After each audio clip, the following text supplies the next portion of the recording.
I'm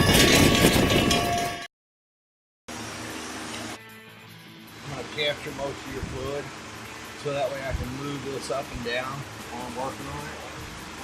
I'm not taking it all out, but I'm going to suck out the majority of it. You'll see that there's like a line where the fluid is. I just put this in a cup, and it's not showing you going down, but it is. I pretty much emptied that whole reservoir. It just had a stain from old fluid.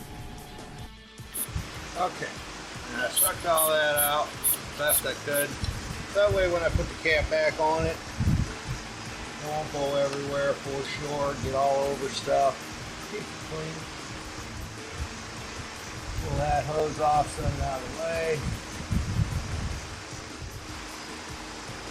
This one will mark. And pull it off. Set it out.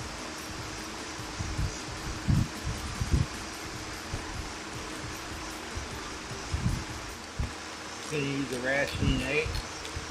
Take it loose real quick.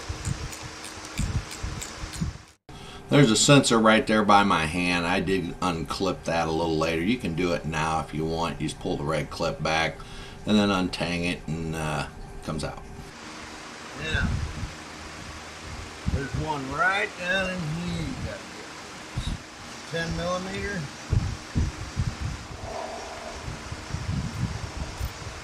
You gotta do is get it loose and it'll slide up.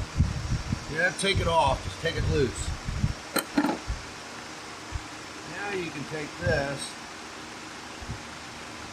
you can move it back and forth. Just leave it free. I usually set it up in there for right now. I just basically took a bungee cord and bungee cord this back. You can use whatever you got, zip ties. Hook it up that way. That way it pulls it back, keeps it right there.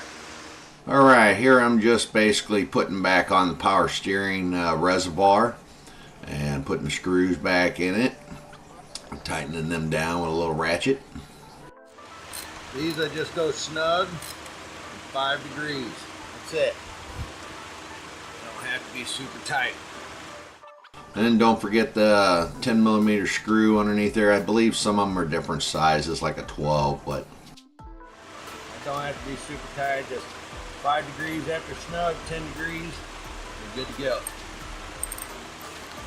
Don't have to be super tight. Bring the hose back up around. Don't forget to put your hoses on that you marked out. I mark them so that makes it easier. You know where they go. If you can remember them, leave it at that. Fill up your power steering reservoir. You don't want to forget that, of course. If you have any bubbles, run your tires back side to side, all the way to the left, all the way to the right, and that should take out any kind of bubbles or anything you got in it. You're all set.